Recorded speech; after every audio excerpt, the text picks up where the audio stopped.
Samedi 16 janvier 2021, 13 h. Bonjour et bienvenue sur RTI 1, c'est l'heure de votre journal. L'opposition ivoirienne conduite par le PDCI a signé hier le rapport final des discussions issues du dialogue politique avec le gouvernement. On se souvient qu'elle avait reporté la signature du document pour des éclairages. C'est désormais chose faite. Nous en parlerons dès le début de ce journal avec Éric Gorébi. Du 29 décembre au 15 janvier 2021, la Côte d'Ivoire a enregistré 2680 nouveaux cas positifs de Covid, une situation qui inquiète. Le ministre de la Santé et de l'Hygiène publique était hier face aux journalistes. Dr Eugène Akawele continue d'appeler à la vigilance en insistant sur le respect des gestes barrières. Et puis, football, la 6e édition du CHAN démarre ce samedi au Cameroun. 16 sélections sont en lice dans ce rendez-vous destiné aux joueurs évoluant sur le continent. La course à la succession du Maroc est donc ouverte. Sont les grands favoris de cette édition, l'Égypte, le Sénégal et la Côte d'Ivoire, qui seront absents de la compétition. Le dialogue, c'est l'arme des forts, dit-on. L'opposition ivoirienne a signé hier le rapport final des discussions issues du dialogue politique avec le gouvernement. Au terme des discussions de ce dialogue politique qui s'est déroulé dans la dernière décade de décembre 2020, les partis de l'opposition, dont le PDCI, RDA et l'UFPI, avaient reporté la signature du document pour des éclairages. Le compte-rendu d'Éric Goré. Les représentants du PDCI RDA, de l'EDS, de l'URD et du RPP dans les locaux du ministère de l'Intérieur et de la Sécurité. Ils y sont pour signer le rapport final de la phase 3 du dialogue politique. Ces formations politiques s'étaient donné un temps de réflexion avant de signer le dit document. Nous devons rappeler que nous n'avons pas décidé de ne pas signer le rapport final du dialogue politique. Nous avons demandé à différer notre signature pour des raisons d'éclaircissement d'un certain nombre de points. Aujourd'hui, nous pensons qu'il est temps et opportun de venir signer ce rapport parce que nous pensons que bientôt la situation sociopolitique va connaître des mesures d'apaisement.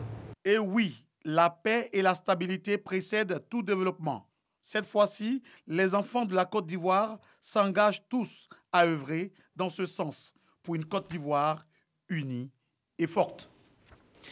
Sur instruction du président de la République, Alassane Ouattara, le gouvernement a initié sous la présidence de Monsieur le Premier ministre, chef du gouvernement, ministre de la Défense, du 21 au 29 décembre 2020, la phase 3 du dialogue politique avec les partis politiques et organisations de la société civile. Le gouvernement se réjouit de la signature du rapport final ce jour 15 janvier 2021 par le PDCI RDA, EDS, le RPP et l'URD qui avaient différé leur signature. Le gouvernement se félicite de cette évolution qui marque une étape importante de la mise en œuvre des conclusions du dialogue politique.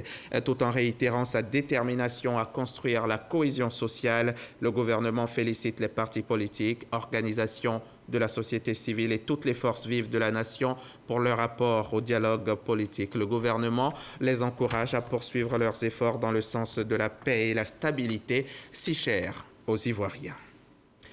Le coronavirus, un épisode cauchemardesque de nos vies qui dure et qui dure dans le temps. On arrive même à se demander, est-ce que la fin va arriver un jour ?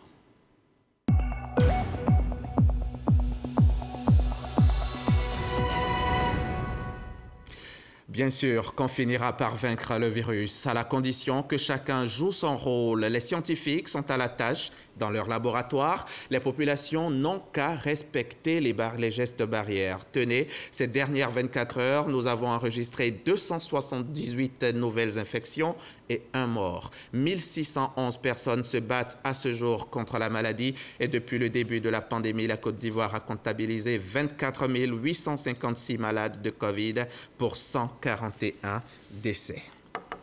l'heure est à la responsabilité. 2680 nouveaux cas positifs de Covid recensés en Côte d'Ivoire rien que ces 2 dernières semaines. Le constat est clair, les gestes barrières sont désormais foulés aux pieds par les populations et pourtant les adopter est gage de bonne santé. Le ministre de la Santé a décidé de monter au créneau.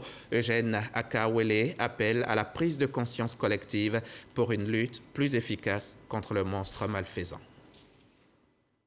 C'est une situation dommageable que déplore le ministre de la Santé et de l'Hygiène publique face à la recrudescence des cas positifs.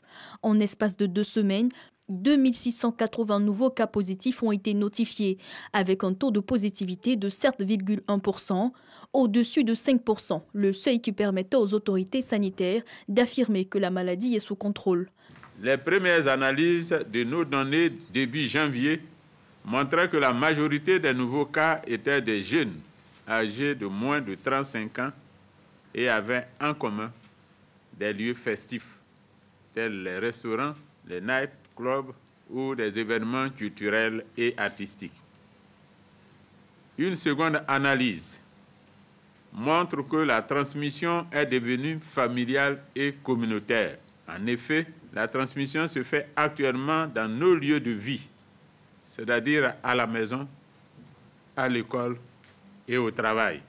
La raison de cette recrudescence, le non-respect du port de masque et des autres mesures barrières, a expliqué le ministre Akawele. Comme les recommandations ne sont pas strictement respectées et que l'épidémie continue de progresser dans notre pays, le comité de veille proposera dès le prochain conseil du gouvernement des mesures plus restrictives. Pour l'heure, le gouvernement en appelle à la responsabilité individuelle et collective pour préserver nos acquis dans cette lutte contre la COVID-19.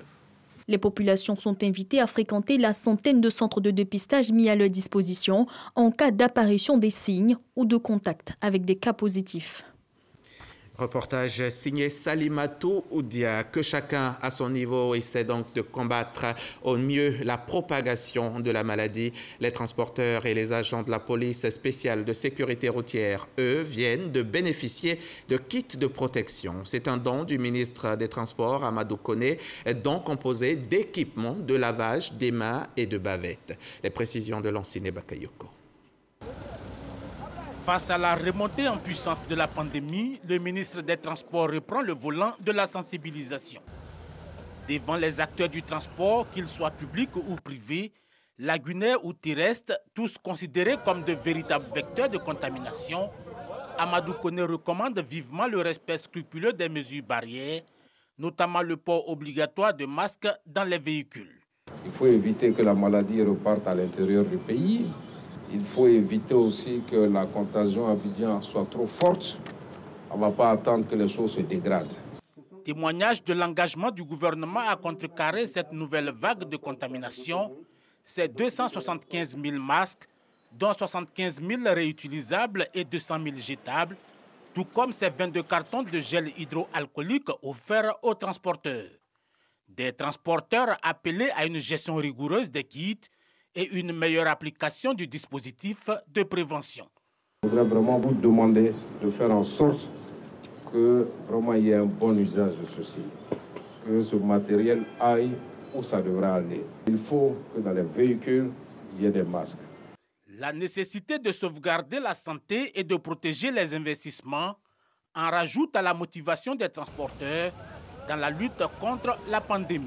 Il faut qu'on puisse éviter au secteur du transport les désagréments que nous avons eus lorsqu'Abidjan a été confiné. Lorsqu'on a demandé aux transporteurs de réduire le nombre de places. Lorsqu'on a demandé à nos entreprises de transport de passagers de ne plus sortir d'Abidjan, de ne plus faire de l'international. Aujourd'hui en Côte d'Ivoire, le niveau de contamination quotidienne tourne autour de 150. Et la découverte des vaccins sonnera peut-être à la fin de la pandémie. Pour l'heure, c'est la course aux doses et l'Afrique ne sera pas la dernière.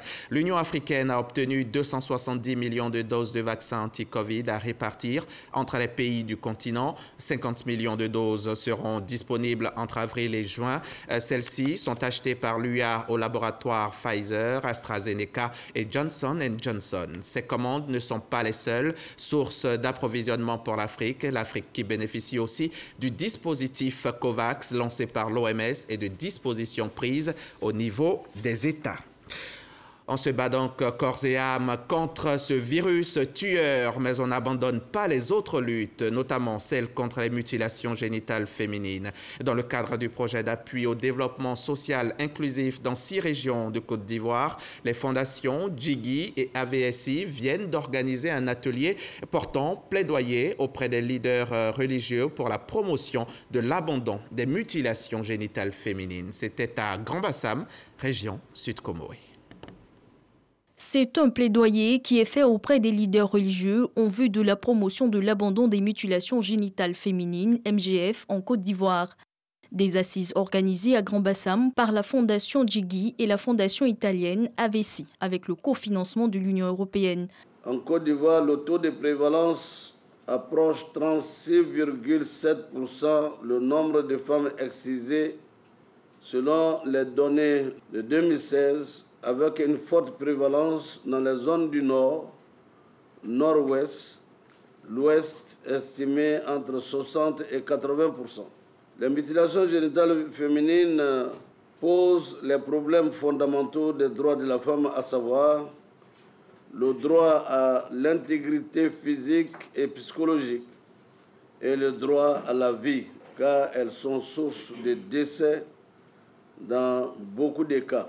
Il est temps pour nous, leaders religieux, garants de la moralisation de la vie publique, de réfléchir et d'adopter une position à la lumière du noble Coran et des enseignements du prophète Mohammed sallallahu alayhi wa sallam pour mettre un terme à la souffrance de ces millions de filles et de femmes.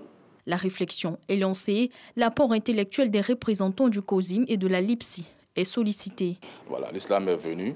Il n'a peut-être pas formellement interdit, mais à partir du moment où nous constatons qu'il y a plus de dégâts que de bien, alors en ce moment, les oulémas ont légiféré, les oulémas font des fatwas pour dire que cette pratique-là, à partir du moment où elle cause du tort à nos enfants, à nos mamans, à nos sœurs, alors à ce moment-là, l'islam dit OK, ça, on doit y mettre fin.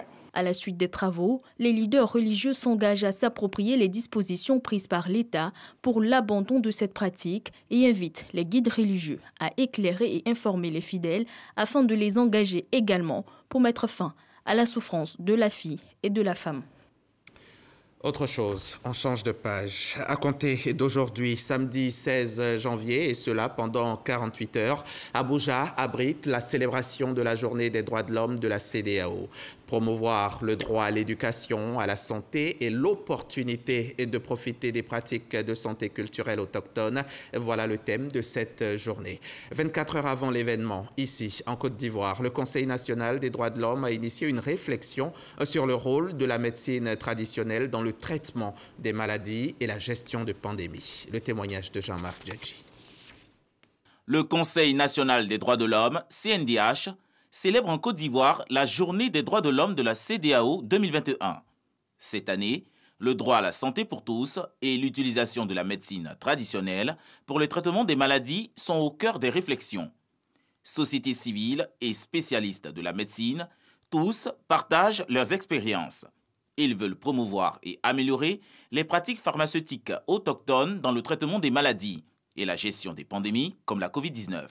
L'on enregistre plus de 6500 tradipraticiens en Côte d'Ivoire et plus de 90% de la population a accès aux soins de santé traditionnels, selon le programme national de la promotion de la médecine traditionnelle. Le gouvernement a pu mettre en place des lois. La médecine traditionnelle est donc légalisée et réglementée. Nous avons une loi et un code d'éthique et de déontologie par rapport aux praticiens de médecine traditionnelle. Mais je pense que nous sommes sur la bonne voie.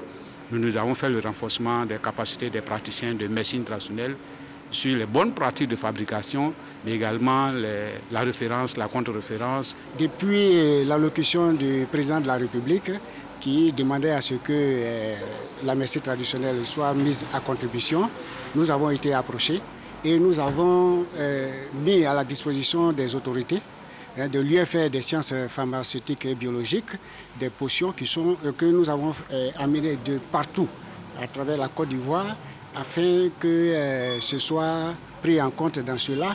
La présidente du CNDH, Namizata Sangaré, s'est engagée à travers cette journée à assurer la promotion et la protection des droits de l'homme en Côte d'Ivoire.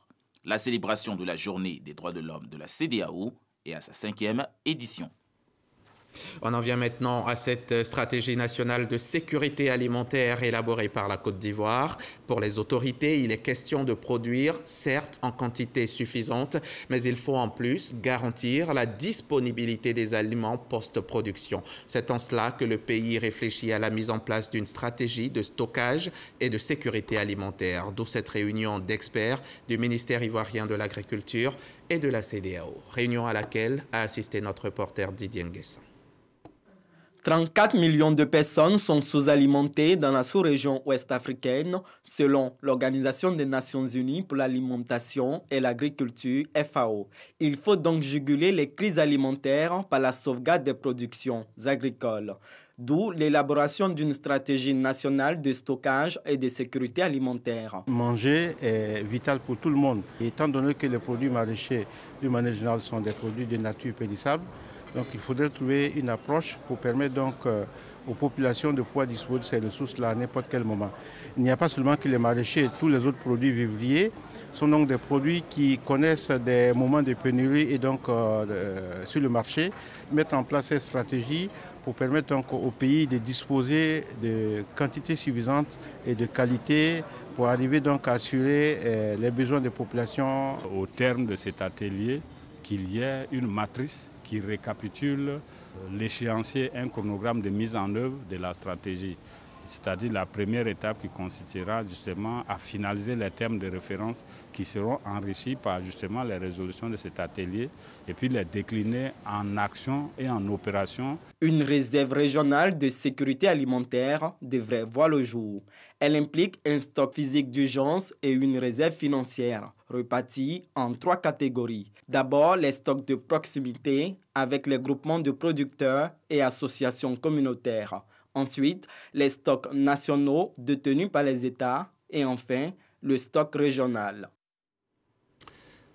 Cette question à présent, comment la Côte d'Ivoire peut-elle assurer son autosuffisance en riz? À cette question, le gouvernement répond que c'est en augmentant la production locale par l'utilisation des intrants à fort rendement et des engrais de qualité. C'est dans ce cadre d'ailleurs que le ministre de l'Agriculture a signé un partenariat cette semaine avec 2 géants mondiaux en équipement agricole.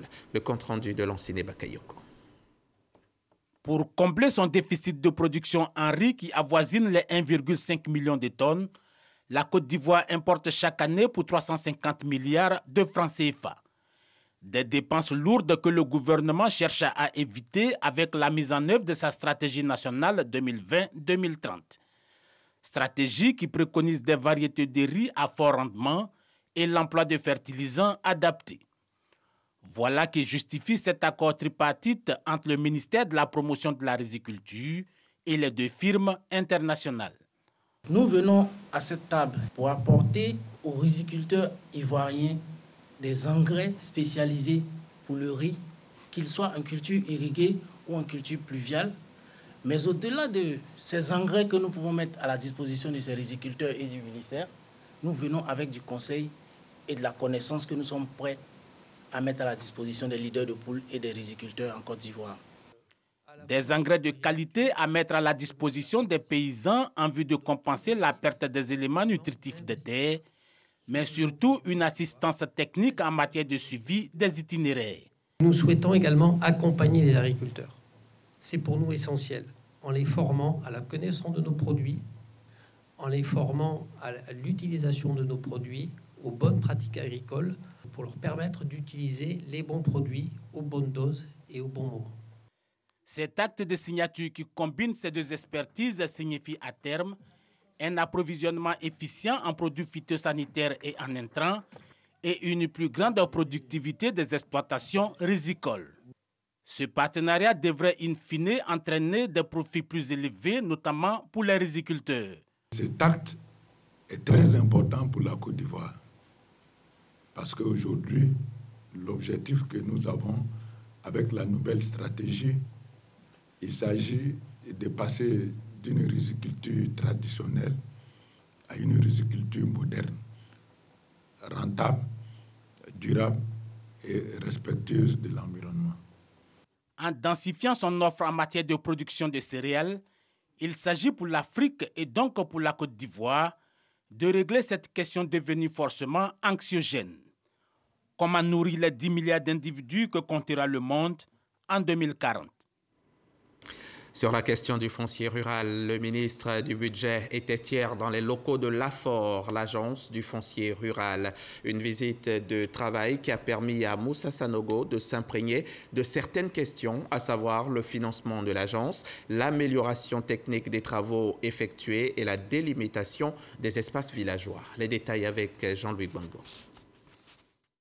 Après le ministre de la Sécurité et de l'Intérieur, la semaine dernière, c'est au tour de Moussa Sanogo, du budget et du portefeuille de l'État, de s'imprégner des conditions de travail et de l'opérationnalité de l'agence foncière rurale, un organe dédié à la sécurisation foncière. Notre rôle, c'est de délimiter avec certitude les 8576 villages de Côte d'Ivoire. On ne pourra plus dire telle structure est créée par attachement à tel village sans avoir la carte précise.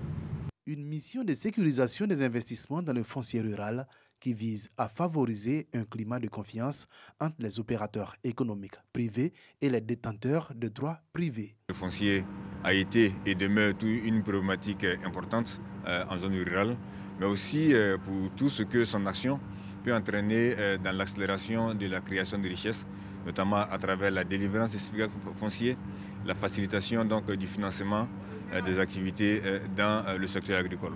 Les échanges avec le ministre ont notamment porté sur les questions du financement des activités de l'agence foncière rurale ou encore de l'amélioration technique des travaux qu'elle effectue en matière de délimitation d'espaces villageois. C'était un reportage de Jean-Louis Gbangbo du service économie de la rédaction de RTI 1. Je vous emmène maintenant à Bonon, dans la région de la Maraoué. C'est à un peu moins de 300 km d'Abidjan, au centre-ouest de la Côte d'Ivoire. Dans cette localité qui a été érigée récemment en département, les populations sont très souvent confrontées à une pénurie d'eau. La Société nationale de distribution d'eau voit régulièrement sa fourniture en eau potable perturbée. En saison sèche, le calvaire des populations est plus intense. Solution souhaitée, la construction d'un château d'eau dans la ville. Bonon, dans l'espoir de la fin prochaine d'une pénurie d'eau. C'est un grand reportage signé Eugène Atoubé. Décembre, le mois des contrastes à Bonon. C'est le temps du bonheur chez les producteurs de vivriers de cette zone éminemment agricole où la banane plantain caracole en tête de la commercialisation des produits vivriers. Décembre, c'est aussi le temps de la souffrance des populations harassées par la pénurie d'eau potable en cette période de sécheresse. C'est ainsi chaque année à Bonon, une épreuve difficile pour les populations. À partir de décembre jusqu'au mois de mars, c'est une véritable difficulté d'accès à l'eau. L'eau dans les robinets disparaît totalement et parfois nous pouvons avoir des coupures qui peuvent aller une semaine, 2 semaines, voire 1 mois dans certains endroits. C'est parfois tard dans la nuit que l'on peut voir l'eau couler des robinets à Bonon. Les populations s'accommodent de cette situation de pénurie d'eau saisonnière, pénurie d'eau pouvant aller même jusqu'à son manque. Un secteur qui en souffre énormément, l'hôtellerie. Souvent, on peut avoir une chambre remplie et puis il n'y a pas l'eau. J'ai oublié de puiser l'eau, remplir les citernes pour donner aux clients. Ça fatigue. À des clients qui viennent, je lui dis ah, l'eau est coupée. Directement, il prend sa route et s'en va. Quand l'eau ne coule plus des robinets ou des colonnes de douche, on a recours au puits. Vraiment, c'est difficile pour nous les femmes. Les femmes se promènent de cours en cours pour chercher de l'eau. C'est l'eau de puits que nous buvons à Bonon ici. On prend l'eau des puits pour préparer. Quand l'eau vient aussi, l'eau est très sale, noire, et puis ça sent javel beaucoup. Donc on ne boit pas même, c'est l'eau des puits on boit. Seul le centre de santé urbain de Bonon, unique établissement sanitaire de cette bourgade de plus de 110 000 habitants, est épargné par le manque d'eau. La structure s'est mise à l'abri en se dotant d'un château d'eau lui garantissant la fourniture quotidienne et régulière en eau potable. Par le passé, les populations de la ville pouvaient s'y ravitailler par solidarité. Mais cette année, le directeur du centre de santé leur a interdit l'accès au château d'eau pour divers motifs. Entre 2012 jusqu'à 2020, on permettait aux gens quand même de venir prendre un peu parce qu'on connaissait très bien la situation. Mais vu que tous les 6 mois, il fallait changer la pompe à forage, on a dit, ah vraiment, il faut vraiment laisser, il faut laisser l'hôpital seul utiliser. Et depuis là, on n'a plus eu de panne. On entend dire à Bonon que même les puits finissent par tarir à mesure que dure la période de sécheresse. Une situation qui ne sera plus que souvenir au nom du droit des populations au bien-être dans la vision du président Alassane Ouattara. À la faveur de la visite d'État dans la région de la Maraoué, le président de la République a accordé à Bonon la construction de 2 nouveaux châteaux d'eau, plus une station de reprise, pour renforcer les installations existantes. Et l'accès à l'eau potable va se faire depuis le fleuve de la Maraoué à partir de Boisflé, qui va recevoir l'eau à partir d'un premier château qui serait installé au niveau du village de Gobazra, avec une station de reprise qui va traiter et qui va amener au second château qui est situé dans la ville de Bonon. Dans presque toutes les habitations, jusqu'en divers lieux comme ici, à la sous-préfecture, on trouve des espèces d'énormes canaries. Ce sont d'immenses jarres faites de mélange de ciment et de sable qui ont fini par devenir au fil des années un élément indispensable, voire essentiel, dans l'approvisionnement des populations en eau. Les femmes commandent beaucoup, ensuite les maçons qui viennent commander beaucoup pour aller au chantier, pour aller travailler avec ça. C'est pas barrique, il y a une barrique, il y a 2 barriques, il y a même 3 barriques. Une barque là, on fait ça 15 000. Bon, les 2 barques là, on fait ça 30 000, 25 000. Les 3 barques là, on fait ça à 30 000. Déjà, l'ONEP a effectué plusieurs missions de reconnaissance des sites. Et les sites retenus ont été mis à disposition. Les questions administratives ont été résolues. Donc, nous n'attendons plus que le début des travaux pour que ce problème soit résolu entièrement. Les travaux de renforcement des ouvrages de desserte en eau potable de Bonon sont attendus avec impatience par les populations. Elles espèrent que la qualité de l'eau distribuée sera meilleure que celle qui leur est servie actuellement. Assez rare sortie des robinets, une eau ocre et au goût rebutant a encouragé la population de cette localité, nouvellement érigée en chef-lieu de département dans la région de la Maraoué. Et le vœu des populations de Bonon en ce début d'année sera certainement entendu par les autorités. Nous l'espérons en tout cas. Eux, par contre, leur vœu de s'enrichir par la pire des manières ne sera jamais exaucé. Ces 4 individus qui ne prospéraient que dans les braquages et les attaques à main armée ont été mis enfin hors d'état de nuire par la brigade de gendarmerie de Diokwe. Un bonheur pour les populations de toute la région ouest de la Côte d'Ivoire. On en saura plus avec notre correspondante sur place, Tao Eve Boué. Ce sera bien sûr dans nos prochains journaux. Un mot de football pour refermer ce journal. La 6e édition du CHAN va démarrer ce samedi même au Cameroun. Le CHAN, c'est le championnat d'Afrique des nations de football. 16 sélections sont en lice dans ce rendez-vous destiné aux joueurs évoluant sur le continent. Les 2 premiers de chaque groupe seront qualifiés pour les quarts de finale. Le pays hôte, le Cameroun, démarre ce samedi contre le Zimbabwe à 16h. La finale se déroulera le 16 février au stade Aïmadou Aïdjo de Yaoundé. Le vainqueur du tournoi devrait repartir avec un peu plus de 675 millions de francs CFA. Et la Côte d'Ivoire, grand favori, pourtant grande absente de cette édition. Moi, je serai présent demain sur ce même plateau et à la même heure. À demain, 13h.